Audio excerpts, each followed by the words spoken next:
Good morning everyone, এটা হচ্ছে আমার সিকিম ব্লগের ডে 2। এখন আমি যাব এনজিপি থেকে গ্যাংটকের দিকে। আর হচ্ছে আমাদের সাথে যারা যাবে তারা সবাই চলে এসছে, স্টেশনে ওয়েট করছে, আর আমাদের গাড়ি ওখানে ওয়েট করছে। তো আমি এখন হোটেল চেক আউট করে নেবো। হোটেল চেক আউট করে আমি যাব স্টেশন, ওখান থেকে গাড়িতে উঠবো। গাড়িতে উঠে আমরা সোজা যাব হচ্ছে গ্যাংটক।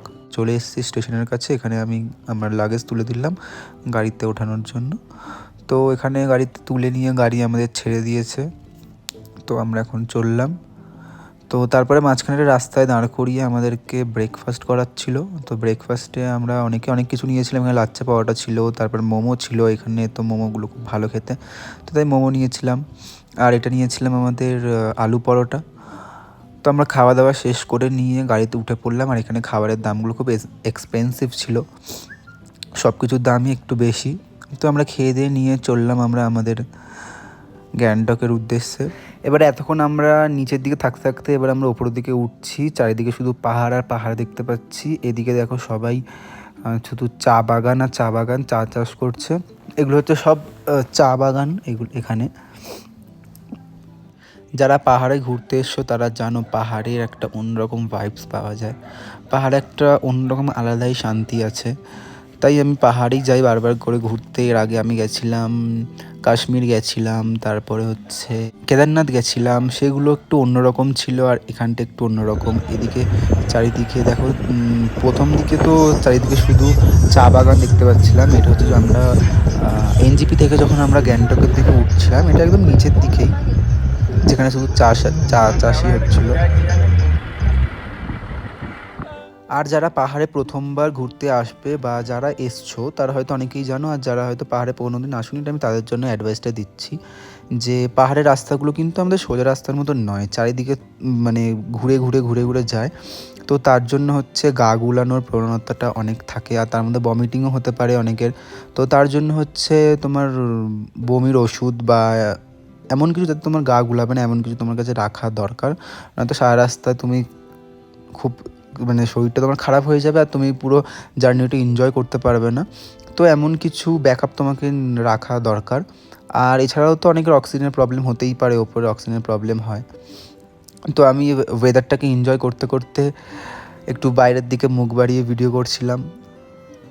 অনেকগুলো পাহাড় কেটে কেটে পাহাড়ের মাঝখানে মাঝখানে কিছু কিছু জায়গায় কিছু কিছু শহর আছে, কিছু কিছু গ্রাম আছে, যেগুলো হচ্ছে কি অল্প একটুখানি জায়গা জুড়ে আছে। এছাড়া পুরোটাই হচ্ছে নর্মাল রাস্তা, নর্মাল পাহাড়। আর কিছু কিছু ছোটো ছোটো জায়গায় এরকম জনবসতি আছে, যেগুলো দেখলে খুব ভালো লাগে দেখতে। আর সেই জায়গাগুলোতেই তুমি সব কিছু পাবে, যেরকম মেডিসিন থেকে শুরু করে এছাড়া অন্যান্য অ্যাক্সেসরিজ তুমি ওই সব জায়গাগুলোতেই পাবে। যেরকম এখানে দেখো, এখানে এটা হচ্ছে তোমাদের পাহাড়ি বাজার, মানে বাজারগুলো রাস্তার ওপরেই সাধারণত বসে। এগুলো হচ্ছে পাহাড়ের ওপরে বাজার, আর পাহাড়ের ওপরে প্রত্যেকটা জিনিসের দাম খুব কস্টলি হয়।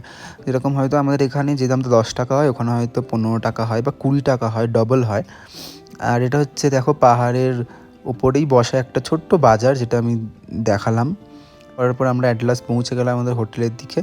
এটা হচ্ছে গ্যাংটকের একটা হোটেল।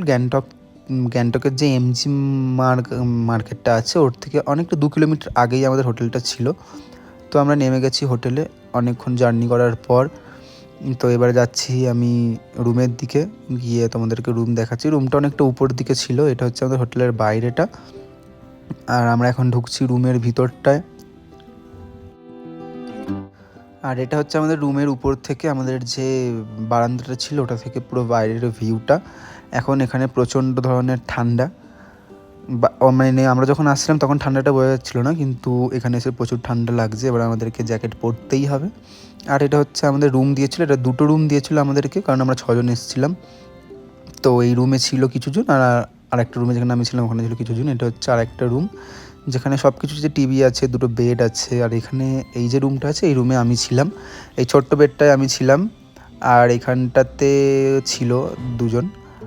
এটা হচ্ছে আমার রুমটা, মানে আমি যে রুমটাতে ছিলাম। এখানেও একটা ছিল বাথরুম, এখানটা হচ্ছে বাথরুমের লাইট। দেখো বাথরুমটা খুব সুন্দর, খুব পরিষ্কার বাথরুম। এটা হচ্ছে বাথরুমের একটা আয়না, আর নিচে একটা ছিল সিঙ্ক। আর এখানে দেখো, এটা খুব সুন্দর একটা প্যান ছিল এখানটা। এই দেখো মানে জানলাটা খুব ভালো ছিল এখানে। বাথরুমটা খুব ভালো সুন্দর ছিল বাথরুমটা, কিন্তু যদিও আমরা এখানে থাকবো শুধু একটা রাত্রিকাল, সকালে উঠেই আমরা চলে যাব। আর আমার অ্যাজ ইউজুয়াল ফেভারিট এই মিররটা, সুন্দর একটা মিরর ছিল এখানে। আর এতক্ষণ ধরে জার্নি করার পর আমি একটু টায়ার্ড হয়ে গেলাম, হয়ে আমি শুয়ে পড়লাম প্রথমেই খাটের মধ্যে। আর বিছানাটা খুব নরম ছিল, সব কিছুই মোটামুটি খুব ভালো ছিল। তারপরে আমাদেরকে, যেহেতু অনেক বিকেল হয়ে গেছিলো, 4:30-5টা বেজে গেছিলো, তো আর ডিনার লাঞ্চ না দিয়ে আমাদেরকে দিয়েছিল এখানে স্ন্যাক্স কিছু, আর দিয়েছিল পুরো 1 ডেচকি মতন মোমো, যেটা আমরা সবাই মিলে খেয়েছি। চিকেন মোমো, ভেজ মোমো দুটোই দিয়েছিল। আর মোমোটার প্রথম বাইট দিয়েই যেন মনটা ভরে গেল, কারণ এখানের মোমো কলকাতার থেকে অবভিয়াসলি অন্যরকম হবে, খুব ভালো হবে। যদিও আমার মুখ দেখে মনে হচ্ছে যে কি খুব বাজে লাগছিলো খেতে, কারণ এটা ভেজ মোমো আমি খাচ্ছিলাম, তাও কলকাতার থেকে খুব ভালো ছিল মোমোগুলো খেতে, কারণ প্রত্যেকটা মোমোই খুব ভালো খেতে। তো আমি এনজয় নিয়ে অনেকগুলো মোমো খেলাম। আর মোমো খেতে খেতে আমি পেছনের ভিউগুলো তোমাদেরকে দেখিয়ে দিই, দেখো কি সুন্দর লাগছে দেখতে। পরে আমাদেরকে দিয়ে গেলো চা, যেটা খেতে খুবই বাজে ছিল। তো চা আর মোমো দুটোই আমরা খেয়ে নিলাম, বাজে থাকলেও কী হবে, শরীরটা তো গরম করতেই হবে, তাই চাটাও খেয়ে নিলাম আর সাথে মোমো খেয়ে নিলাম। খেয়ে নিয়ে চলে গেলাম আমি সোজা রুমের মধ্যে, কারণ বাইরে আমার ভালো লাগছিল না, প্রচণ্ড ঠান্ডা ছিল। আর আমি যে রেডি হয়েছি সেটা আমি তোমাদের দেখাতেই ভুলে গেছি। এই যে আমি রেডি হয়ে নিয়েছি, এবার যাবো আমরা এমজি মার্গ, ওখানে একটুখানি ঘোরাঘুরি করব, দেখি যদি কিছু কেনাকাটি করতে পারি, শপিং করতে পারি তো করব, নয়তো চলে আসবে, দেখি কেমন কি দাম। ভাবলাম একটা জামা পরলেই হয়ে যাবে, কিন্তু না, তার উপর তার একটা জ্যাকেট নিতে হলো। বাইরে রাত্রির হয়ে গেছে, সকালে একটা অন্যরকম ঠান্ডা ছিল, রাত্রিরে আরও অন্যরকম ঠান্ডা পড়ছে। তো বাইরে বেরিয়েই আমরা একটা ট্যাক্সি করে নিয়েছি, কারণ হচ্ছে কি ওখান থেকে আমাদের এমজি মার্গটা অনেকটা দূর ছিল, প্রায় 2 কিলোমিটার। তো আমরা ট্যাক্সি করে চলে এসেছি এমজি মার্গ। এটা হচ্ছে পুরো এমজি মার্গটা, দেখো পুরো এটা এত সুন্দর জায়গাটা, এত সুন্দর ডেকোরেট করা আর এত সুন্দর মেনটেন করা। সবথেকে ভালো এত পরিষ্কার এই জায়গাটা, এটা যদি আমাদের কলকাতা হতো কবেই নোংরা করে রেখে দিত সবাই গুটকা টুটকা ফেলে, কিন্তু এটা পুরো পরিষ্কার, পুরো মনে হচ্ছে কি একটা মিনি লন্ডনে চলে এসেছি। এত ভালো জায়গাটা এখানে, এখানে তুমি কিছু কেনো না কেনো, কিন্তু 2 মিনিট বসে কিছু খাওয়া দাওয়া করলেই তোমাদের মন পুরো ভরে যাবে। তো তারপরে আমি গেলাম একটা দোকানে, এখানে দেখো বুদ্ধাগুলো সব মাথা নাড়াচ্ছে। আর এখানে প্রত্যেকটা জিনিসের দাম খুবই এক্সপেন্সিভ, এগুলো কিন্তু কলকাতাতেও পাওয়া যায়, কিন্তু এগুলোর দাম এত বেশি হয় না। আর এতগুলোর মধ্যে আমার পছন্দ হলো এটা, কিন্তু এগুলোর দাম অনেক বেশি ছিল। তো তারপরে চলে এসেছিলো বৃষ্টি, খুব জোরে জোরে বৃষ্টি পড়ছিল। তো আমরা আর বাইরে দাঁড়িয়ে না থেকে চলে গেলাম কোনো একটা শেডের তলায়, গিয়ে দাঁড়িয়েছিলাম। দেখো এখানে সবাই ছাতা নিয়ে বেরিয়ে পড়েছে। প্রত্যেকটা জিনিসেরই এক এক রকমের সৌন্দর্য আছে। দেখুন বৃষ্টি পড়ার পরেও জায়গাটা কি সুন্দর লাগছে, একটা অন্যরকম সৌন্দর্য লাগছে। আর এখানে ফুলের বাগানগুলো দেখে আমার তো পুরো মন ভরে গেছিলো, তাই আমি একটু ভিডিও করে নিলাম নিজের মতন করে। আর এত ঠান্ডার মধ্যে এতগুলো আইসক্রিম দোকান দেখে নিজেকে সামলাতে না পেরে চলে গেলাম আইসক্রিম দোকান, এটা সফটির দোকান ছিল। তো এখানে চলে গেলাম আমি, এখানে অনেক রকমের টফি ছিল, তারপরে হচ্ছে ক্যান্ডি ছিল, এগুলো অনেক রকমের এখানে ছিল। তো আমি এগুলো কিছু কিনলাম না কিনে চলে গেলাম আমি সোজা সফটি কিনতে। তো আমাকে দিয়ে দিয়েছিল এখানে, এটা ছিল মানে চকলেট আর ভ্যানিলা মিক্সড, যেটা আমি নিয়েছিলাম, নিয়ে আমি খেতে শুরু করে দিয়েছিলাম। আইসক্রিম দেখে সবাই আইসক্রিম কিনে নিল, আর বাইরে খুব বৃষ্টি পড়ছিল, তাই আমরা একটু দাঁড়িয়ে ওয়েট করলাম, করার পর তারপরে এই দোকানগুলোতে আসলাম। তারপর সোজা হোটেল চলে আসলাম, হোটেল চলে এসে সবাই মিলে এনজয় করছিল, এনজয় করতে করতে আমরা একটুখানি ড্রিঙ্কও করেছিলাম। তারপরে আমরা চলে গেলাম ডিনার করতে নিচে, আমাদের জন্য বিরিয়ানি ওয়েট করছিল। তো আমরা চলে গেলাম নিচে বিরিয়ানি খেতে। তো এখানে ছিল সেলফ সার্ভিস, তো নিজেরটা নিজেকে নিয়েই খেতে হবে। তো আমাদেরকে দিয়ে দিয়েছিল আমাদের টেবিলে, তো আমরা আমাদের নিয়েছিলাম। আর এখানে বিরিয়ানিটা তো বিরিয়ানি ছিল না, একটা ভাত ভাজা মতন করে দিয়েছিল, কিন্তু আমাদের খুব জোর খিদে পেয়ে গেছিলো, তাই জন্য আমরা মুখ বুজে সব কিছু খেয়ে নিলাম চুপচাপ করে। আর আমাদেরকে 2টো করে আলু দিয়েছিলো, তাই আলু দিয়েই খেয়ে নিয়েছি।